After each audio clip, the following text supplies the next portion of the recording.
ಬೆಳಿಗ್ಗೆ ಎದ್ದು ಮಕ್ಕಳು ಲಂಚ್ ಬಾಕ್ಸಿಗೆ ಏನಪ್ಪ ಮಾಡೋದು ಅಂತ ಅನ್ನುವಾಗ ಈ ಒಂದು ಗ್ರೇವಿನ ಟ್ರೈ ಮಾಡಿ. ಇದು ಬಂದು ಹೈ ಪ್ರೋಟೀನ್ ಗ್ರೇವಿ ಅಂತಲೇ ಹೇಳ್ಬೋದು. ಆರೋಗ್ಯಕ್ಕೂ ಕೂಡ ತುಂಬಾ ಒಳ್ಳೆಯದು. ಮಕ್ಕಳಿಗೂ ಕೂಡ ತುಂಬ ಇಷ್ಟ ಆಗುವಂಥ ಒಂದು ರೆಸಿಪಿ ಇದು. ಬನ್ನಿ ಮಾಡೋದು ಹೇಗೆ, ಏನೆಲ್ಲ ಸಾಮಗ್ರಿಗಳು ಬೇಕು ಅಂತ ಅಂದ್ಬಿಟ್ಟು ನೋಡ್ತಾ ಹೋಗೋಣ. ನಮಸ್ತೆ, welcome back to my YouTube channel. ಯಾರೆಲ್ಲ ಹೊಸದಾಗಿ ಚಾನಲ್ನ ನೋಡ್ತಾ ಇದ್ದೀರಾ ತಪ್ಪದೆ ಲೈಕ್ ಮಾಡಿ, ಶೇರ್ ಮಾಡಿ, ಹಾಗೆಯೇ ಸಬ್ಸ್ಕ್ರೈಬ್ ಮಾಡ್ಕೊಂಡು ನೋಡಿ. Thank you.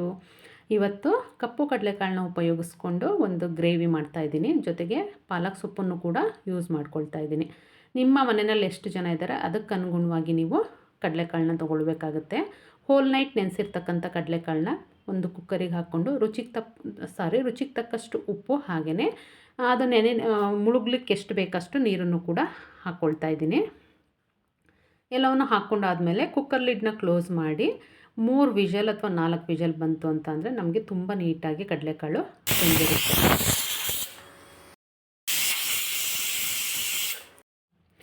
ಈಗ ಒಂದು ಪಾತ್ರೆಯಲ್ಲಿ ಸ್ವಲ್ಪ ನೀರನ್ನು ಸ್ಟವ್ ಮೇಲೆ ಇಟ್ಕೊಳ್ಬೇಕಾಗುತ್ತೆ. ಅದು ಒಂದು ಸ್ವಲ್ಪ ಕಾದ ನಂತರ ಅದಕ್ಕೆ ಈಗಾಗಲೇ ಕ್ಲೀನ್ ಮಾಡಿ ತೊಳೆದು ಇಟ್ಕೊಂಡಿರ್ತಕ್ಕಂಥ ಒಂದು ಕಟ್ಟು ಪಾಲಕ್ ಸೊಪ್ಪನ್ನು ನಾನಿಲ್ಲಿ ಸೇರಿಸ್ಕೊಳ್ತಾ ಇದ್ದೀನಿ. ಇದು ಬಿಸಿ ನೀರಿಗೆ ಹಾಕಿದ್ರೆ ತುಂಬ ಹೊತ್ತು ಬೇಯಿಸಬೇಕು ಅಂತೇನಿಲ್ಲ. 1 ರಿಂದ 2 ನಿಮಿಷ ಆದರೆ ತುಂಬ ಸಾಫ್ಟಾಗಿ ಆಗುತ್ತೆ. ಈ ನೀರನ್ನ ಯಾವುದೇ ಕಾರಣಕ್ಕೂ ಚೆಲ್ಲಕ್ಕೆ ಹೋಗಬೇಡಿ. ತುಂಬ ನ್ಯೂಟ್ರಿಷನ್ ಇರುತ್ತೆ ಇದರಲ್ಲಿ. ನಾವು ಏನು ಗ್ರೇವಿ ಮಾಡ್ತಾಯಿದ್ದೀವಿ ಅದಕ್ಕೆ ಈ ನೀರನ್ನು ಪೂರ್ತಿಯಾಗಿ ಉಪಯೋಗಿಸ್ಕೊಳ್ಳೋಣ.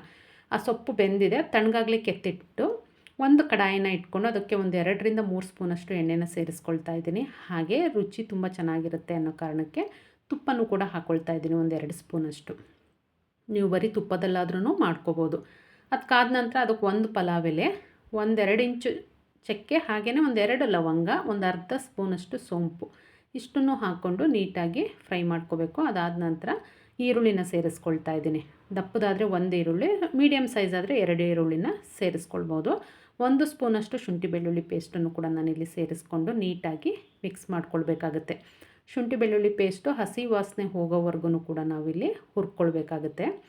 ಇದು ರುಚಿ ತುಂಬ ಚೆನ್ನಾಗಿ ಬರುತ್ತೆ. ನಿಮಗೆ ದೋಸೆ, ರೊಟ್ಟಿ, ಚಪಾತಿ, ಅನ್ನ ಪ್ರತಿಯೊಂದಕ್ಕೂ ಒಂದು ಒಳ್ಳೆ ಕಾಂಬಿನೇಷನ್ ಅಂತಲೇ ಹೇಳ್ಬೋದು. ಈ ಜೀರಾ ರೈಸು, ಫ್ರೈಡ್ ರೈಸಿಗೆಲ್ಲ ಕಾಂಬಿನೇಷನ್ ಆಗುತ್ತೆ ಇದು. ಮಕ್ಕಳಿಗೂ ಕೂಡ ತುಂಬ ಇಷ್ಟ ಆಗುವಂಥ ಒಂದು ರೆಸಿಪಿ ಇದು. ಹಾಗಾಗಿ ನೀವು ನಾನೀಗ ಏನೆಲ್ಲ ಹೇಳಿದೆ ರೆಸಿಪಿ, ರೊಟ್ಟಿ, ಚಪಾತಿ ಈ ಥರ ಯಾವ್ದು ಮಾಡಿದ್ರೂ ಇದನ್ನು ನೀವು ಮಾಡ್ಕೊಳ್ಬಹುದು. ರುಚಿ ತುಂಬ ಚೆನ್ನಾಗಿ ಬರುತ್ತೆ.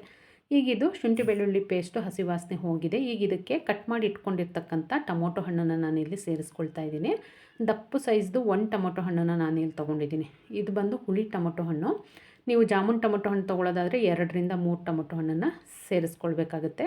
ಟೊಮೊಟೊ ಮೆತ್ತಗಾಗೋವರೆಗೂ ಕೈ ಆಡ್ಕೊಳ್ಬೇಕಾಗುತ್ತೆ. ನೋಡ್ತಿದ್ದೀರಲ್ಲ, ಇಲ್ಲ ನೀವು ಗ್ರೈಂಡ್ ಮಾಡಿನೂ ಕೂಡ ಹಾಕ್ಕೊಳ್ಬೋದು ಟೊಮೊಟೊ ಹಣ್ಣನ್ನು, ಇಲ್ಲ ಸಣ್ಣದಾಗಿ ಕಟ್ ಮಾಡಿ ಹಾಕಿ ಅದು ನೀಟಾಗಿ ಸ್ಮ್ಯಾಶ್ ಆಗೋವರೆಗೂ ಕೂಡ ಕೈ ಆಡಿಸ್ಕೊಳ್ಬೇಕಾಗುತ್ತೆ. ಈಗ ಇದಕ್ಕೆ ಪಾಲಕ್ ಸೊಪ್ಪು ಏನು ನಾವು ಬೇಯಿಸಿಟ್ಕೊಂಡಿದ್ವಿ ಅದನ್ನು ಗ್ರೈಂಡ್ ಮಾಡಿ ಇದಕ್ಕೆ ಸೇರಿಸ್ಕೊಳ್ಬೇಕು. ನೋಡ್ತಿದ್ದೀರಲ್ಲ, ಎಷ್ಟು ಅಂದರೆ 1 ಕಟ್ ತೊಗೊಂಡ್ರೂ ಅದು ನಾವು ಬೇಯಿಸಿ ರುಬ್ಬಿದ್ಮೇಲೆ ಸ್ವಲ್ಪ ಕಡಿಮೆ ಅಂತಲೇ ಅನಿಸೋದು. ಹಾಗಾಗಿ ನಾನು ದೊಡ್ಡ ಕಟ್ಟು 1 ಕಟ್ಟು ಸೊಪ್ಪು ಪೂರ್ತಿ ಉಪಯೋಗಿಸ್ಕೊಂಡಿದ್ದೀನಿ. ಈಗ ಇದಕ್ಕೆ ಮಿಕ್ಸಿ ಜಾರ್ ತೊಳಿಲಿಕ್ಕೆ ನಾವೇನು ಪಾಲಕ್ ಸೊಪ್ಪನ್ನ ಬೇಯಿಸುವಾಗ ನೀರು ಹಾಕ್ಕೊಂಡಿದ್ವಿ ಅದೇ ನೀರನ್ನ ಮಿಕ್ಸಿ ಜಾರಿಗೆ ಹಾಕಿ ಹಾಕ್ಕೊಳ್ಬೇಕಾಗುತ್ತೆ. ಈಗ ಇದನ್ನು ನೀಟಾಗಿ ಮಿಕ್ಸ್ ಮಾಡ್ಕೊಳ್ಬೇಕು. ಇದೊಂದು 10 ರಿಂದ 20 ಸೆಕೆಂಡು ಕುದಿ ಬರೋವರೆಗೂ ಕುದಿಸ್ಕೊಳ್ಬೇಕಾಗುತ್ತೆ. ಅದಾದಮೇಲೆ ಮಸಾಲ ಪದಾರ್ಥಗಳನ್ನ ಸೇರಿಸ್ಕೊಳ್ಳೋಣ. ಮೊದಲಿಗೆ ನಾನಿಲ್ಲಿ ಒಂದು ಅರ್ಧ ಸ್ಪೂನಷ್ಟು ಅರಿಶಿನದ ಪುಡಿನ ಹಾಕ್ಕೊಳ್ತಾ ಇದ್ದೀನಿ. ಹಾಗೆಯೇ 1.5 ಸ್ಪೂನಷ್ಟು ಖಾರದ ಪುಡಿನ ಹಾಕ್ಕೊಳ್ತಾ ಇದ್ದೀನಿ. 1 ಸ್ಪೂನಷ್ಟು ಧನಿಯಾ ಪುಡಿ, ಹಾಗೆಯೇ ಒಂದು ಅರ್ಧ ಸ್ಪೂನಷ್ಟು ಗರಂ ಮಸಾಲ, 1 ಸ್ಪೂನಷ್ಟು ಕಸೂರಿ ಮೇಥಿ, ಇಷ್ಟನ್ನು ಕೂಡ ಹಾಕ್ಕೊಂಡು ನೀಟಾಗಿ ಮಿಕ್ಸ್ ಮಾಡ್ಕೊಳ್ಬೇಕಾಗುತ್ತೆ.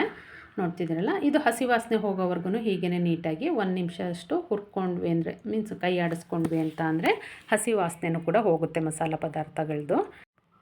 ಈಗ ಇದಕ್ಕೆ ಗ್ರೇವಿ ಕನ್ಸಿಸ್ಟೆನ್ಸಿಗೆ ಬರಬೇಕಲ್ಲ, ಹಾಗಾಗಿ ನಾವೇನು ಪಾಲಕ್ ಸೊಪ್ಪನ್ನು ಬೇಯಿಸ್ಕೊಂಡಿದ್ವಿ ಆ ನೀರನ್ನೇ ನಾನಿಲ್ಲಿ ಸೇರಿಸ್ಕೊಳ್ತಾ ಇದ್ದೀನಿ. ವೇಸ್ಟ್ ಮಾಡಲಿಕ್ಕೆ ಹೋಗ್ಬಿಡಿ. ಇನ್ ಕೇಸ್ ನಿಮಗೆ ಇದಕ್ಕೆ ಉಪಯೋಗ ಆಗಲಿಲ್ಲ ಅಂದ್ರೂ ಬೇರೆ ಏನಾದ್ರೂ ರೆಸಿಪಿ ಮಾಡುವಾಗ ಉಪಯೋಗಿಸ್ಕೊಳ್ಳಿ. ಗ್ರೇವಿಗೆ ಎಷ್ಟು ಬೇಕಷ್ಟು ಉಪ್ಪನ್ನು ಕೂಡ ನಾನಿಲ್ಲಿ ಸೇರಿಸ್ಕೊಂಡೆ. ಕಡಲೆಕಾಳು ಬೇಯುವಾಗ ಆಲ್ರೆಡಿ ಉಪ್ಪು ಹಾಕ್ಕೊಂಡಿರೋದ್ರಿಂದ ನೀವು ಗ್ರೇವಿಗೆ ಹಾಕಿದ್ರಿ ಅಂತ ಅಂದರೆ ಉಪ್ಪು ಜಾಸ್ತಿ ಅಂತ ಅನಿಸಲ್ಲ. ಕಡಲೆಕಾಳು ಹಾಕಿದ ಮೇಲೆ ಉಪ್ಪು ಹಾಕಿದ್ರೆ ಏನಾಗುತ್ತೆ ಅಂತ ಅಂದರೆ ಆಲ್ರೆಡಿ ಕಡಲೆಕಾಳು ಬೇಯಿಸಿದ್ವಲ್ಲ ಅದು ಆ ನೀರಲ್ಲೂ ಉಪ್ಪಿರುತ್ತೆ, ಕಡಲೆಕಾಳು ಉಪ್ಪು ಹಿಡ್ದಿರುತ್ತೆ. ಹಾಗಾಗಿ ಗ್ರೇವಿಗೆ ಎಷ್ಟು ಬೇಕು ಅಷ್ಟು ಮಾತ್ರ ಉಪ್ಪನ್ನು ಹಾಕ್ಕೊಳ್ಳಿ. ಈಗ ನೀಟಾಗಿ ಕೈ ಆಡ್ಕೊಳ್ಬೇಕಾಗುತ್ತೆ ಕಡಲೆಕಾಳನ್ನೆಲ್ಲ ಸೇರಿಸ್ಕೊಂಡ್ಮೇಲೆ. ಅದು ಮಾಡುವಾಗಲೇ ಒಂದು ಒಳ್ಳೆ ಪರಿಮಳ ಬರುತ್ತೆ, ರುಚಿ ತುಂಬ ಚೆನ್ನಾಗಿರುತ್ತೆ. ಸ್ವಲ್ಪ ಕೊತ್ತಂಬರಿ ಸೊಪ್ಪನ್ನು ಕೂಡ ನಾನಿಲ್ಲಿ ಮೇಲಿಂದ ಹಾಕ್ಕೊಂಡು ಮಿಕ್ಸ್ ಮಾಡಿಕೊಂಡೆ.